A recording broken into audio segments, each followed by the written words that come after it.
What's up, Miamians? It's your neighborhood, Jolie, and this is How to Make It in Miami. Today, I'm interviewing the director, writer, producer, Miss Elodie. How does that even work? It all falls in one category? Well, no, actually, there are 3 different jobs. I've always been a writer. I kept journals when I was young, just basically venting about the things that were going on in my life. I grew up in a household with the very old Haitian guardians, and so I didn't really have anyone to connect to. So writing was my escape from, whatever circumstances I was going through at the time. And so as I got older and I went to high school, I realized, and I joined the drama club, I realized that I can actually write and make stories, create characters, and use my experiences to influence others. And so that's pretty much how the writer part came about.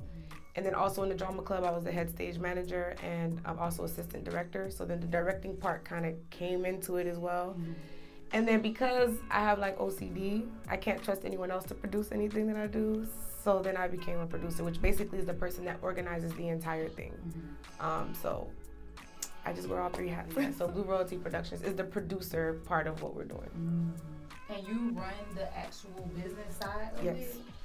How do you do it? That's what I should have been. I sleep 2 hours a day. That's how I do it. Like literally, I tell myself every day you got the same hours as Beyonce. You got the same amount of hours as Beyonce, and it's true. Like I wear so many hats, and I was telling my cast this yesterday. Like this is just one small portion. I manage you guys, which is 20-something people, but I also manage photographers, videographers. There's like a whole team that's behind this. So, yeah, I do have a production company, and our goal is to, build a home here and just be the go-to for all production in Miami. Production company means that I have an idea or I have something that I wrote or that I think I want to write, and I can come to you and say, oh, do you have a writer for it, and clean it up, and then yeah. Okay. So we have everybody on staff. So I'd be the writer, I'd be the director. I have photographers, videographers, hair, makeup, stylists, graphic designers. We have everyone on staff for your entire production. So pretty much all you have to do is bring your idea to me, and we'll execute it from A to Z. And of course, you consult us along the way and need to be present throughout the whole thing, but we just make sure that your vision comes to life and we just add our flavor on it. So, yeah, but my main thing is really to rehabilitate Black entertainment. Like, I feel like we're moving away from like the feel-good stuff that we used to have in the 80s and 90s, or like just the stories that reflect who we are. That's why our tagline is your story, our stage. We take real life stories, we tap into Black lives, Black love, Black homes, and we like to represent them in a healthy way, in a progressive way. I think we've had enough of like the love and hip hops and like, okay, that era's over, but it's time now to clean it up and just get us back looking successful, rich, happy. It's time to get back to that. So that's pretty much what our mission is. I agree. Do you think that the TikTok wave and the social media wave, does that intertwine with production? It does. It's a huge platform. I think if you know how to use it correctly, for sure. I think just like with anything, it can be used for good, it can be used for bad. It's just all about how you decide to, what energy you come to it with.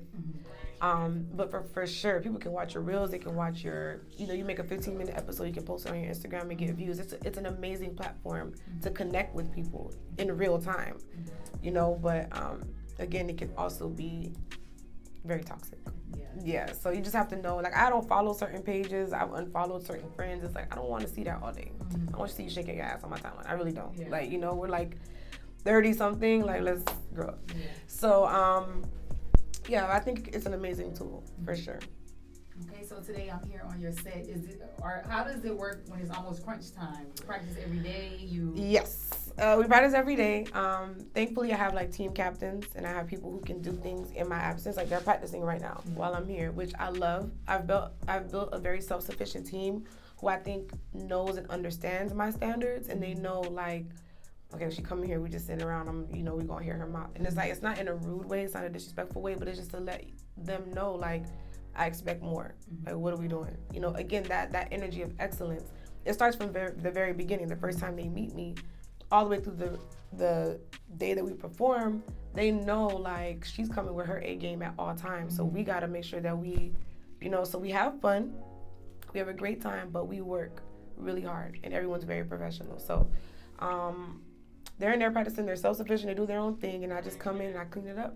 And I'm like, this is good, this is whack, this is funny, this is not, and then, we all work together, so. I love it.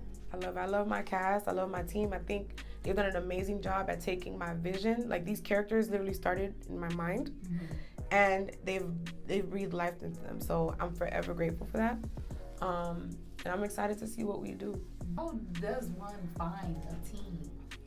I think it starts with being a strong leader. If you're a strong leader, your team will be willing to follow you anywhere. And that's the truth. It's like, it's rare that I meet people that don't come back. Like, half of my cast here is my cast from 2018. There's a 4-year gap. They didn't, like, we could have lost contact or whatever, but it kind of becomes a family at some point because you spend so much time with each other. And when your vision is clear and when your direction is clear, I think people are willing to jump on your train. I mean, they're not working for free, though, you know what I'm saying? So it's like, there are some sacrifices you have to make, like work a day job sometimes or whatever it is you have to do to fund it, because no one, and I think when people hear team, they want people to come on and like, let's do this together or whatever. And it's like, yeah, we're gonna do it together, but we also have like real life happening outside of this. So I think resources is one. And two, like just being an amazing leader. For sure, I affirm them a lot. We fill their cups. Yesterday, we had an hour yoga session. I had my yoga instructor come and do a session with us. We had a beach day. Like, we just do things to build our chemistry and our energy with each other. And if it's a fun place to work, they'll keep coming back. So that's one of my main things. Like, just be a strong leader, be a fair leader, be a kind leader, and be a humble leader. So I think that's just the main thing. I do cuss them out sometimes. Don't get me wrong. Like, they can show you screenshots. But... it's all done in love. It's not nasty. It's just like, yo, tighten up. Yeah. I don't say anything until you need to tighten up. Yeah. So, yeah. Since 2012. That's when I did my first stage play in DC. And then I brought my show here in 2018. So it's been like 10 years now. I took some classes at Miami International University. So directing classes, lighting design, writing, editing classes, just to kind of sharpen my skills and to familiarize myself with every part of the production process. You want to go into movies or how? I do. I mean, I love theater. I love it because you can connect with the audience literally on the spot. You can hear them laugh. You can feel their emotions. You can feel their vibrations and their energy while you're all in the same room. So that's something that I've loved since I was in high school. It's something that I'm really passionate about. Movies, I think for sure, because I can reach more people in doing that, I would definitely do it. But you guys got to stick around and find out. It might be coming sooner than you think. So you say you have a stage play. Is it coming up soon? Yes, coming July 29th to 31st. It's called Why Good Men Cheat. And it's a story about love from a man's perspective. I think when we see romantic comedies or we hear about love, it's usually the woman that's venting or explaining how happy she is or showing off her ring. We never really get to tap into the emotions of men in love. And so I did research for 3 years, 3 to 4 years with 50 different guys. And we asked them questions about love, the things that hurt them, the things that make them happy, what makes them feel appreciated, what makes them feel sad. And I based all of my characters off of the research that I did for those 3 years. Well, the title itself is one, just there to entice people to come to the show. It's a very strong title. But it also is letting you know that I'm offering an explanation as to why good men cheat. And it's not that we're going to see men cheating. I can't say that we will or we won't because you got to come to the show. But I think that there are a lot of valid reasons why men who really want to be married, who love their wives, who love their children, who want to be family men, there's a reason why they kind of turn a new leaf and they just start wilding out. Women don't really take accountability in love, I feel like. A lot of times we expect things to be done on our time. We expect him to chase us and spoil us and spin a bag on us. And it's like, what are you really willing to do to make sure that he's okay? Mentally, spiritually, emotionally. And I think we miss the mark a lot. So can we get like a spoiler alert? Something that maybe advice that you can give the women, like just one thing that we've never thought about, like that men. Because saying a good man cheats, that's kind of like a double entendre. Right, yeah. It's contradictory. I can say is that men love being the little spoon. They love being cuddled with. They love affection. They love being kissed on. Of course, not excessively, but they're like little boys in grown men's bodies. So the same way that you would love on your son is the same way that your man needs to be loved on. The same way that you would speak affirmations to your son, compliment your son, boost him up, make him feel like he's the shit. That's exactly what your man needs. He can't say it, or he won't verbalize it, but that's what they need, the same exact thing. When I think about my nephews, I have twin nephews that are 7 years old. I hug and kiss on them all the time.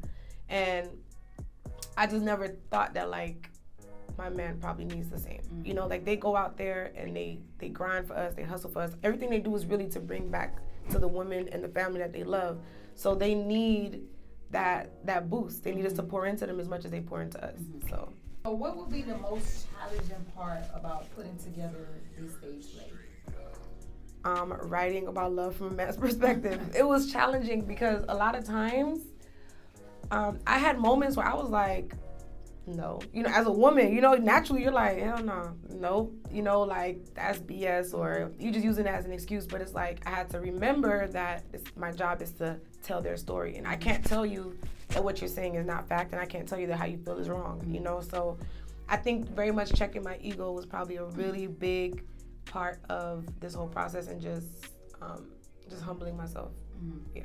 You say you interviewed 50 guys. Were they all the same race? Yeah. Yeah, they were all art. But so Blue Royalty Productions, Mm-hmm. Our mission is to rehabilitate Black entertainment. Okay. And so my demographic is African Americans between the ages of 18 and 45. So that's pretty much who I researched, because that's who needs the answers, I think. Mm-hmm. I feel like a lot of other cultures, they have love figured out. They have these healthy relationships. Like, we're the ones who just can't get along. We bump heads. Our men are cheating on us, and we're having babies and being left to be single parents. It's like there's a lot of brokenness, and I think that it's our job to come in and try to tighten that up. Mm-hmm. So how many characters are in the play? My cast, I think, is like 21 people. Who do you think you relate the most to? I'm going to say Adriana is who I was when I first started this process. Just afraid to trust, broken, hurt so many times in love, abandoned by her family, you know, things like that, like just afraid to open up and trust someone. And I think now, 4 years later, I relate more to Peyton, who's strong in who she is as a woman. She's confident, she's firm, she vocalizes what she wants, she's sure about what she doesn't want, and she's ready to, you know, commit and be a wife, a mother, and have a family. So I think I was Adriana at first, and I think now I'm more so Peyton. Mm-hmm. Peyton sounds a little more like confident. Yes. So how does one get confidence? Well, for me, I had to go through a very spiritual process. Mm-hmm. So back in 2020, I think like the beginning of the pandemic, I think a lot of us probably went through the same process, but I was very much like struggling, trying to figure out who I was. You know, like I had so many voices in my head of what people, whether my parents, my friends, people from middle school, whatever, like so many voices in my head telling me who I was, that I wasn't good enough, I'll never get married, nobody will ever take me seriously, whatever. And I had all these voices and doubts going through my mind, and I had to really go to therapy and learn to silence those voices and realize that my voice is the only one that matters, my validation is the only one that matters, my opinion is the only one that matters. And it was a process. It's been 2 years. So what I would typically call my friends to ask their opinions about, I stopped doing that. And I started to listen to my own voice, and I started to learn to trust myself. And so it was a lot of different things. You know, it was a process, but I think the more you hype yourself up, the more you love on yourself, the more you tell yourself, like, I'm not going around those people because they're weird. They make me feel weird. I'm not dealing with him no more because he doesn't appreciate or value me. The more you start to put yourself first, the more confident you are. And so I would say that's one of the things in therapy. Okay. Go to therapy, people. Like, do it. Does this stage play mirror any experiences from your personal life? I would say not the storyline per se, but the different characters are different facets of my personality. So there are characters that are funny. There are characters that are super serious. Like, I think it taps into a little bit of who I am. But the experiences are coming from different people around me as well, and as well as the research. So no, not really. What would be like your favorite movie? Grease. I know, Grease is one of my favorite movies. I watched that movie probably like 150 times now. It's one of my favorite movies because it's because of the music, the storylines, the acting, the characters, the colors. It was just such a beautiful story. It's a classic. Does your stage play have any like singing roles as well? No. Oh, okay. I'm not into that. Is that not childish? No, it's not childish. Just that I'm just not in. Oh, like okay. for me, I'm not into it. Like when I watch them in plays, I fast forward because that's just not me. I don't care to hear you like singing a song for 10 minutes. They be mutting sometimes. Yeah. Like they drag it out. So no, but I do love musicals. Just mine is just not. Okay. I don't. So is it something you would ever tell your younger self, like from the journey that you're on? Yes, I would tell her to trust herself. Trust yourself from young. I think, again, like I was saying earlier, just looking for validation in everybody else to affirm who I was when I really knew who I was all along, but I was just afraid to make missteps. Just afraid of being criticized, afraid of being or stepping out of the box. Like if I had done this 10 years earlier, trust me, I'd be a millionaire by now. So I would say to my younger self and to anyone else is trust yourself. You're hearing messages for a reason. You're thinking these thoughts for a reason. You have these visions and these goals for a reason, and it's up to you to execute them. No one else, when it's your time to go, no one's going in that box with you. It's just you and whatever mission and purpose you had in this life. So I would tell myself, like, trust yourself, Elodie. Like, you know what you're doing, you got it. And people are going to fall in love with you for being who you are. You say you look at other people for validation. Is it more like, oh, you saw my stage play, tell me I did good? That type of validation? More so the validation is, I want to do a stage play. Do you think I should do it? Do you think people would come? Like, how do you think my writing's good? Like, I mean, I know it's not a doctor or nurse, but do you think it would be important? You know, like, just knowing that it's good, like that part, it's not that, it's the confidence to do it. You know, like, do you think I should color my hair blonde? Like, it's always asking for other people's opinions. Like, it doesn't matter what they think. It's, you gotta wake up with it on your head every day, you know what I'm saying? So it was more so just looking for people to affirm that what I was doing was the right thing to do, you know, and no one can tell you, there is no right or wrong. They can only tell you based on their limited beliefs. And that goes back to my parents, like, or my father. Like, he's a doctor. He's very much science-based, like he's factual, he's black and white. I'm an artist, I'm a creative, so asking for his validation would never, it doesn't necessarily mean that what I'm doing is wrong, it's just that he can't see it from my perspective, you know what I mean? So, yeah, that's what I mean by validation, is like needing that effort, that validation to start something, because like, no one else can tell you what to do. So being that your dad was a doctor and you saying that you're a creator, was that trouble like growing up? Absolutely. Definitely. I think I was probably the child that he just didn't understand because I was always, I always vibrated very high, very spiritual, very like I believe in soulmates and all that. My dad is like, soulmates. Man, we had this conversation last month. I'm like, so do you think you ever met your soulmate in his lifetime? He was like, I don't believe in soulmates. I'm like, okay. I already knew not to even go there with him, you know, but our spiritual beliefs are very different. How we view life is very different. No one's perspective is wrong, but we could never really get on the same page with that because it's like you're never gonna understand, you know. And eventually I stopped trying to make him understand. I was like, you know, it's okay. Like, I'm still gonna do what I do. It took me a while to get to that point and realize that like disappointing him is just a part of life. Disappointing whoever doesn't believe in me is a part of life. I don't care. But yeah, we bumped heads a lot. So how do you make it in Miami? Just gotta be on your shit. You gotta be on your shit in every capacity. What I realized about Miami is like, either you got it or you don't. You know, you can't fake the funk. One thing about us, that we know what's real, we know what's not, you know, and so I think here is just having great relationships, supporting other people, and then supporting other people, I feel like they'll support you in return. I hear a lot of times, oh, Miami people don't support, or whatever the case may be. It's like being in the right circles, having the right friends, having the right connections, I think makes a major difference in what you're doing. Because even with me now, my last show was in 2018. Now it's 2022, 4 years later. In those 4 years, I built so many relationships and friendships and supported so many people's things that now in turn, they're like, oh yeah, you know, we got your back. Yeah, so I really think that that's one of the things. Clean presentation. You know, we have high standards in Miami. Like, standards I ain't never seen before. Like, I'm like, okay, we gotta wear red bottoms everywhere. Like, okay, you know, but here, excellence is expected. And so just knowing how to do that, entertain, and, you know, just make sure everybody has a great time, keeping your face clean, I think that's like, it's pretty much how to make it. Just be on your shit. Trust that voice, man. I'm telling y'all. I'm telling you, that voice gonna lead you to your first $1 million. Trust the voice. Thank you. You're welcome. Thank you, guys. Again, BlueRoyaltyProductions.com. Make sure you guys come out to Why Good Men Cheat, July 29th to the 31st.